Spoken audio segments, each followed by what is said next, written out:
Днес е трети ден. Ще тръгваме към Лава Тауър и оттам към Бананко кемп. Днес ще е аклиматизационния ден.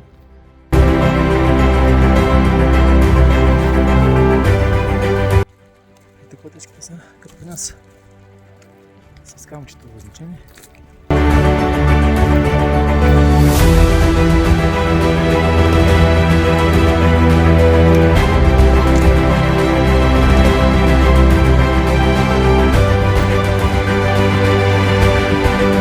Ето го човека с кислорода. Продължаваме нагоре към Лава Тауър. Днешния ден е аклиматизационен до 4600. Там. Интересното тук е, че целият релеф е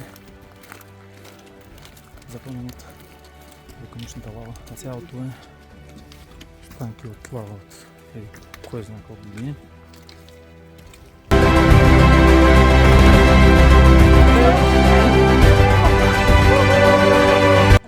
Искам сега да ви покажа тайландците как катерат.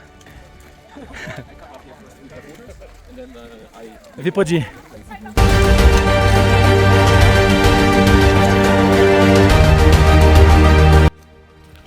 Още малко не остава до Лава Тауър, като е 4600 метра. Днешния аклиматизационен трек от Ширакамп до Лава Тауър и оттам нататък ще продължим към Баранко.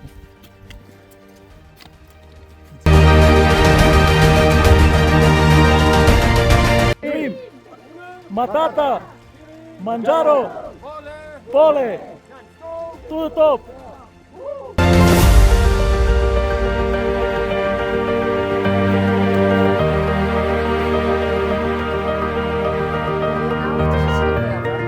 Обяд на Лава Тауър.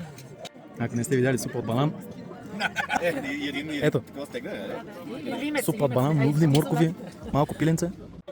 Влезнахме на хапнете за половин час. И след като излезнахме, цирка е изгънат, няма никъде.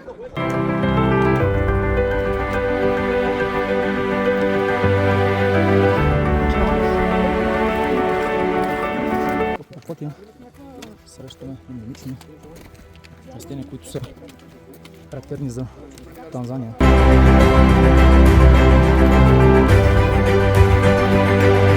Сега пък водача. Значи, казват се Синесиум. Ендемични за Танзания.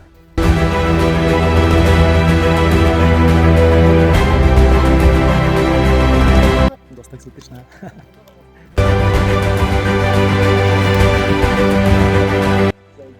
Нещо интересно сега относно за Синесиум, ендемичното дърво. Да, колкото отклонение има, като това дърво, всяко едно отклонение расте за 25 години. 25 години тръгвано, 25 години тръгвано. И се оказва, че това дърво, което снимах преди малко, е на 125 плюс години.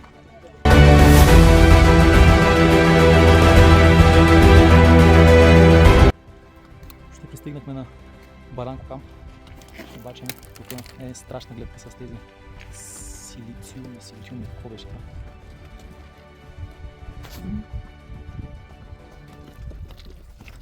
Ето и тук е и лагера. Още малко стана.